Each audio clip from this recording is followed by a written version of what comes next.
రామయ్య కట్టంలన్నీ మార్చేసావా? అయిపోవచ్చిందమ్మా. ఇంకో చూడు, నా చీరలో జాకెట్లన్నీ ఆ గది బీరువాలో పెట్టి చిన్న బొమ్మలన్నీ దాచేయాలి. అలాగేనమ్మా. శారద గారు కనిపించారా? ఓకే, ఆమె తప్పకుండా ఇక్కడికి వస్తుంది. అందుకే ఇక్కడ అన్ని మార్పులు చేస్తున్నాను. ఏదైనా అవసరమైతే ఫోన్ చేస్తాను.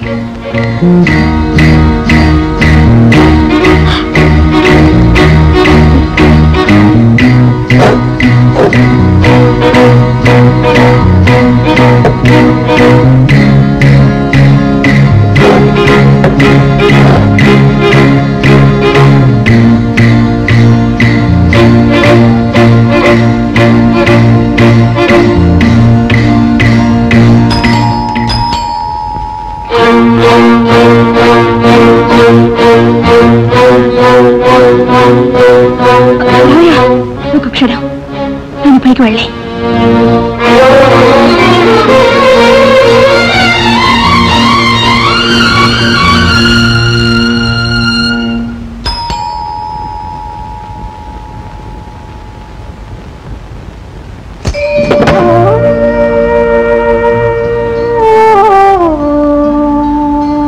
అమ్మగారు, నేనమ్మా రామయ్యని. రామయ్య, ఎంత మారిపోయా. రండమ్మా.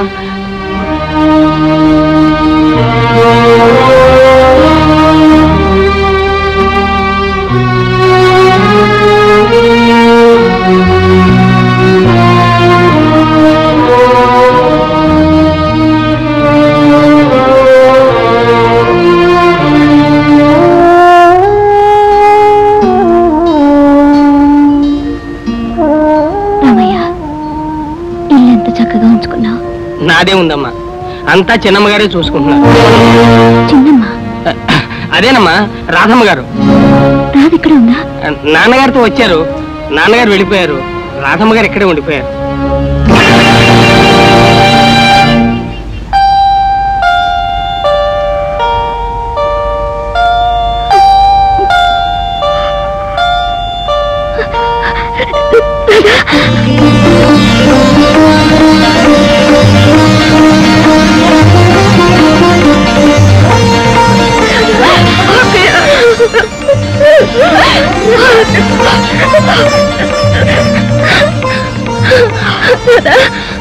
మీ బావగారు ఎక్కడ?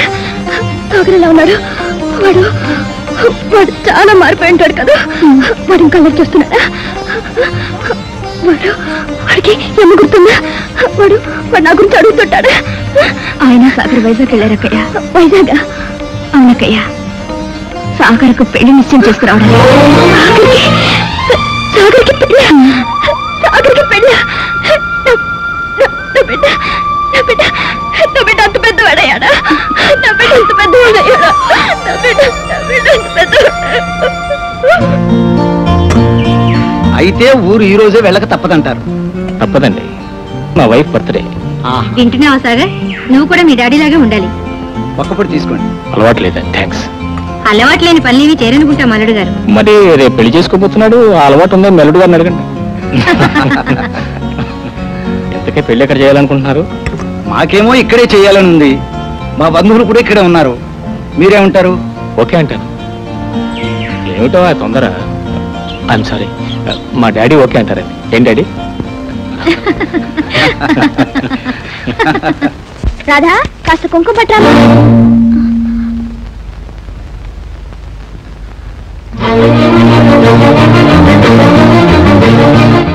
కుంకుమ.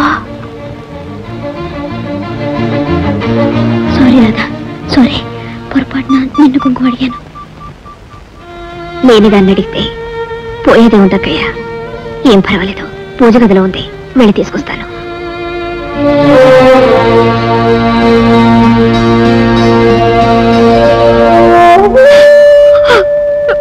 భగవంతుడా, ఏమిటి పరీక్ష?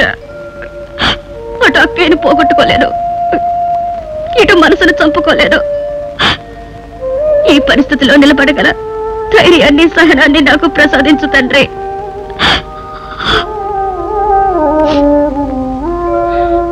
అమ్మగారు, ఇది ఇప్పట్లో దాని అవసరం లేదులే రామయ్య. దేవుడి దగ్గర పెట్టు. ఇదిగో అక్కయ్య.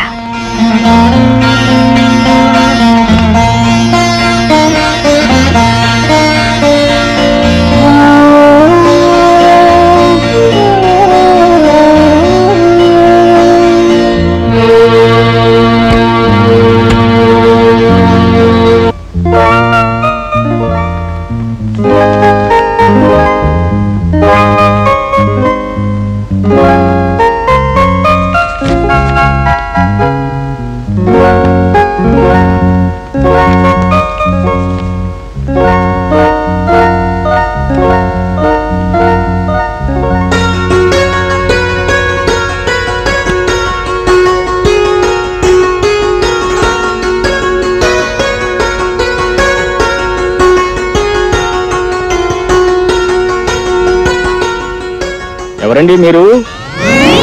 తోడు పెళ్లి కూతురు. తమరు వెంటనే బయటికి దయచేస్తారా? ఎందుకు వెళ్ళాలి? నేను వెళ్ళను. అంటే ఇక్కడే ఈ పక్కలోనే పవళిస్తారా? అవును. ఏం తప్ప? ఇన్నాళ్ళు అక్క పక్కన పడుకున్నాను.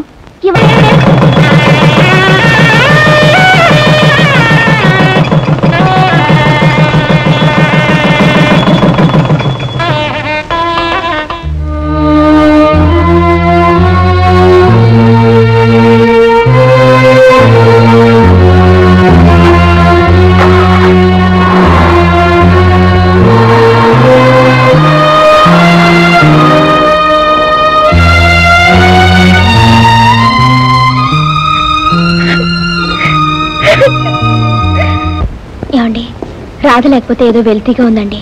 ఉండదు మరి. అనుక్షణం ఇంట్లో వచ్చేసిన కొంట పనులు చిలుపు పనులే గుర్తుకొస్తున్నాయి. వస్తాయి మరి. ఏమండి రాధ ఇంకా అల్లగలరి చేస్తుంటుందా? ఎందుకు చేయదు, బ్రహ్మాండంగా చేస్తుంది. ఆ గోళ భరించలేక మీ మరిది గారు మీ చెల్లాయిని డైరెక్ట్ గా మీ నాన్నగారి దగ్గర తీసుకెళ్లి, స్వామి మీకో దండం, మీ అమ్మాయికో దండం, మీ రాధ నాకు బాధ అయిపోయింది, ఏం చెప్పుకో నా గాథ అని చెప్పి వదిలిపెట్టి పారిపోతానంతే. Sorry. Hello Srikanth here.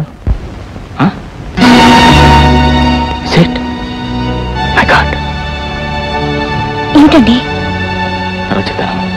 Hello, మేము వెంటనే బయలుదేరుతున్నాం. ఎక్కడికండి? అదంతా తర్వాత చెప్తాను. మనం వెంటనే బయలుదేరాలి.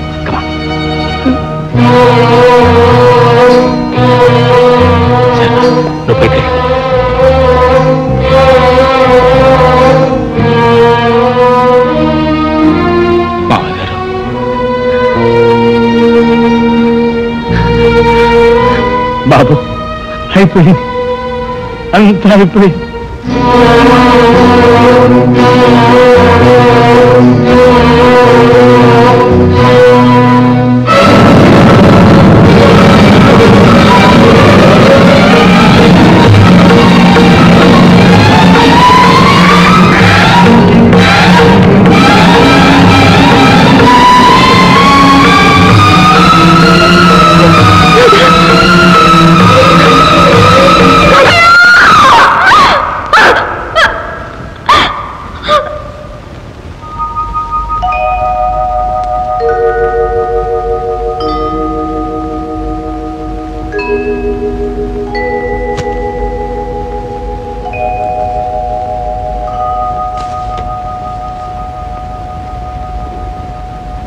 రాధా, రాధా, ఒంటరిగా ఎక్కడ కూర్చున్నావేమిటే? ఒంటరితనం నా నొసట ఎప్పుడో రాశాడక్కయ్యా దేవుడు. తుడిచేసుకుంటానేమోనని 1కి 2 సార్లు రాశాడు. అదంతా ఒట్టిపిచ్చమ్మా. అసలు నువ్వు విన్నాళ్ళు ఎందుకు ఇలా ఉన్నావు? ఎందుకు మళ్ళీ పెళ్లి చేసుకోలేదు? ఎలా చేసుకోమంటావు అక్కయ్యా? నన్ను ఇలా చూడలేక నువ్వు వెళ్ళిపోయావు. సాగర్ చిన్నపిల్లాడు, వాణ్ణి పెంచి పెద్ద చేయాలి. నీ జ్ఞాపకాలతో సతమతమవుతున్న బావగారిని ఓదార్చాలి, ఈ ఇంటిని నిలపాలి. అందుకే నాన్నగారు నన్ను ఇక్కడే ఉండమన్నారు. ఇంకా భవిష్యత్తు లేని స్థితిలో వెళ్ళిపోయిన నా కోసం నీ భవిష్యత్తుని నాశనం చేసుకున్నావా? నా బిడ్డ బావు కోసం నీ మనసుని వయసుని చంపుకున్నావా? నీ జీవితాన్ని ఈ పిచ్చక్క కోసం అంకితం ఇచ్చావా? ఇవ్వడానికి నా దగ్గర ఏముందక్కయ్యా? అంతా నీదేగా. అదేంటమ్మా, నాన్నే నీ విషయం పట్టించుకోవాలా? మన ఆయన నీ గురించి ఆలోచించాలా? మగవాళ్ళు, వాళ్ళకేం తెలుస్తే మన బాధలు. నీకప్పుడే పెళ్లి చేసుంటే నీ కడుపును కాయ కాచి సాగర్కి పాటికి 10-12 ఏళ్ల తమ్ముడు ఉండేవాడు. ఆ మాత్రం ఇంగితే లేకపోయింది ఆయనకి. అయినా నీకు ఇప్పుడు ఏం వయసు అయిపోయిందని ఆయన రాని నేను మాట్లాడతానులే. వద్దక్కయ్యా, ఆ ప్రయత్నమే చేయొద్దు. చేసుకున్న పెళ్లి చాలు, నాకింకేం వద్దు, ఎవరు వద్దు.